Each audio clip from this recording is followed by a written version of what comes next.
Did Future Gohan waste his life, or did he actually die for a good cause? Well, to answer your question, alrighty guys, it is Quaman here today, bringing you my first episode of Dragon Ball Community Responses, a topic in which we take Twitter polls, look at what the community has to say, and respond. And I am not alone, as I am joined with a guest today in Dino Rhymestyle. How are you doing today, bro? I'm doing great. How you doing? I'm alright. It feels great. It feels great to be doing videos with you. I miss it. Yeah, and we're going to be talking about Future Gohan today, as I've noticed the community has been somewhat split over the years on, did Gohan have to go into that fight, or did he throw his life away, or did he actually die for a noble cause? We're going to analyze a lot of key points today. So without wasting any more time, let's get straight into this video. So Dino, what are your initial thoughts when you hear this? Do you think Future Gohan wasted his life? Not at all. Not at all. I mean, when the androids showed up, it was kind of a pretty bad situation in that world. I mean, everybody basically died. Gohan was like the last remaining survivor, and he did exactly what he wanted to do, and that is to basically fight the androids as much as possible. Even if it was completely like against him, which it was essentially because of the power gap between the androids and himself. On top of that, it was 2v1. No matter how grim it looked, Gohan fought all the way to the end, and unfortunately lost his life in the end. But he did not die in vain. He did his best that he could do at the time, and even though we wish we could have seen more of him, he did not waste his life, essentially. On top of that, I mean, any extra couple of minutes and seconds that you could do to hold the androids back from killing other people was kind of the goal for Gohan, and because of that, I don't think he wasted his life. Right. Now, here's the thing. There's obviously a lot of things to talk about here today, and the first thing we got to talk about is comparing, the manga and the anime. And in the manga, for those of you who don't know, Future Trunks already knew how to become a Super Saiyan before Gohan had died. The anime adaptation in the history of Trunks actually made it seem like Gohan dying helped Trunks become a Super Saiyan, and there's actually even a filler episode called Ghosts from Tomorrow, if you guys are familiar with the dub, in which they even changed that storyline too, where they made it seem like Gohan and Trunks fought together in that last battle. So there's many different variations of Trunks' story, and out of all of it, what I get out of it the most is that looking at the manga adaptation, they made it seem a lot more that Gohan kind of threw his life away as compared to the anime, because in that scenario, Trunks already knew how to become a Super Saiyan, and years later when Trunks went to go fight the androids, he lost anyways regardless, and Trunks still had to go back in time. So that makes me wonder, Dino, had Gohan said, Trunks, we need to get the hell out of here when the androids started attacking that city, if he went and flew away with Trunks and trained for like another 3 more years, and maybe in that instance they could have gone back in time where he could have had a much more powerful Trunks by his side, they would have put up a much better fight against the androids. To that you say what? I completely agree.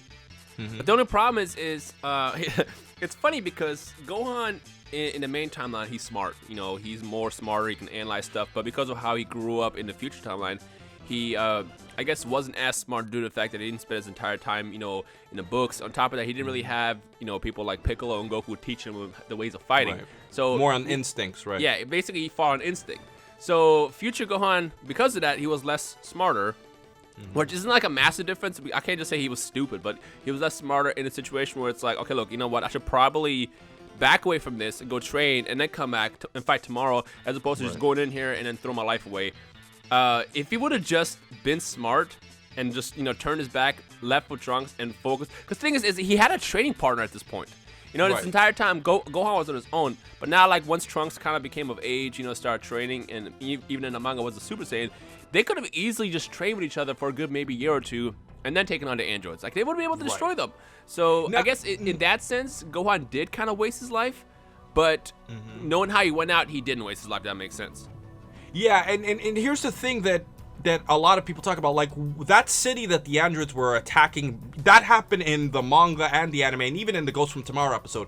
So the androids were attacking a city, and my thing is, if you look at it, in hindsight 2020, Future Gohan didn't really save those people because they were being wiped out by the androids anyways. He went there to go fight them, and he lost. And the thing is, I was thinking, well, here's the thing. I understand I don't want to put my life above others, but Gohan has to think to himself, look, I'm the strongest person on Earth. If I die, I'm making it harder on Trunks, and I'm making it harder for people to be protected. So in that sense, it could look at as he kind of did a suicide mission. And if you look at the manga, it's strongly implied that Gohan knew for a 100% fact that he was gonna die, which is why this makes it a good topic, because that implied that Gohan knew he was gonna go die. He knew it was a losing battle. You know what's funny?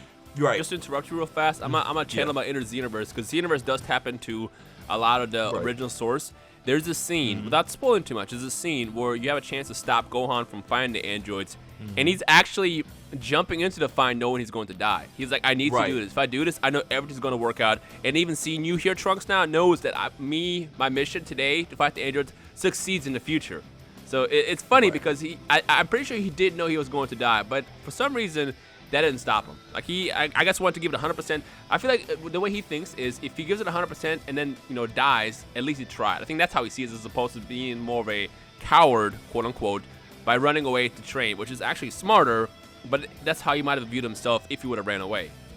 But the thing is, though, Dino, it's like it's all about honor versus logic, and the thing is that those people died anyway. So it's not like he saved those people, and there are gonna be thousands and millions of people and billions of people probably who are going to die after that. I think it motivated Trunks to do absolutely everything in his power to beat the androids, and that's why you see 3 years later, Trunks is a lot stronger without Gohan. So it's incredible how strong Trunks got over those 3 years without any help.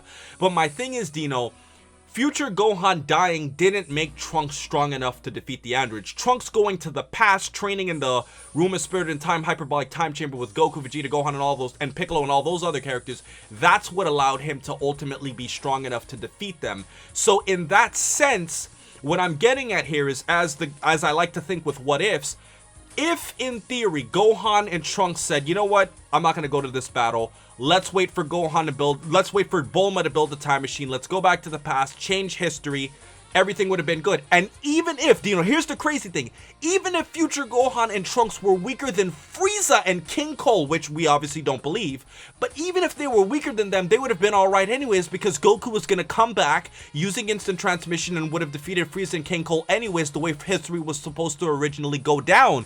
So with all of that said, if Gohan didn't go fight, that would have actually improved the situation for everything else. And I did a whole what if talking about this, and I honestly think you can make a legitimate case that he did throw his life away. So in the situation of the last day that Gohan was alive, I don't think they really had an option to think about the fact that, like, oh, we should probably go away and then go to the past. I feel like the only possible option that they could have had was, number one, either stay and fight and do your best, and maybe get a Zenkai boost over and over again if you survive this to come back stronger tomorrow. Or option two would have been to run away and keep training, ignore the city that's being destroyed, and then hope to get stronger over time. So I think that's the two options that Gohan faced that day. And instead of running away, I guess he was more about the people of that city. It's like, even if I can save one person, I'm gonna go do it. I think that's what Gohan was thinking when he flew into that city. And as a backup plan, he knew that if he dies, it could be motivation for Trunks to get even stronger and come back and kill the android at some point. I think that's how Gohan was thinking when that entire scenario went out that day. And what you're talking about reminds me of a conversation I had with Black and Fist back in the day, because he said that he believes that Future Gohan had a point in his mind where he thought, the androids are so much stronger than me, I'm never going to be able to defeat them. So it's pointless if I keep trying. Let's put, all of this on Trunks. I'm going to go on a suicide mission, try to protect whatever few people I can, and I'm going to go out. The real question is how would a Gohan fared if he had both arms? That's what I want to know. If he had both of those arms, would he have been taken out? That's a good point. What I would say to that, Dino, is I would definitely say having an extra arm could have helped him in the fight, but I don't think it would have helped him survive. However, though, if you go with the actual anime versus the manga, I would say he would have had a significantly higher chance of surviving in the anime had he had 2 arms. Right. Yeah. Also, guys, as a little bit of a post-production edit, I also wanted to mention that the community also thinks that because Goku was in the afterlife along with the other Z fighters, that they should have communicated with Gohan about other alternatives to actually defeat the androids instead of being silent in the afterlife, which has been an ongoing conversation for years. All right, well, I think this has been a pretty fun discussion, and, this conversation is for you guys. I'm going to be doing these, these community responses. I really have a lot of fun doing them, and I really appreciate my bro Dino Rhymestyle for coming on today, and I'm going to post a link to his channel in my description and in the comment section below and on Twitter. PM me all of these different community responses that you guys want to hear. I'm gonna post the poll. I'm gonna post the poll so you guys can actually obviously look and see what the community thinks, and let's have a conversation. So, with everything else said, please remember to rate, comment, and subscribe. And remember, as I always say, to have a great day, guys.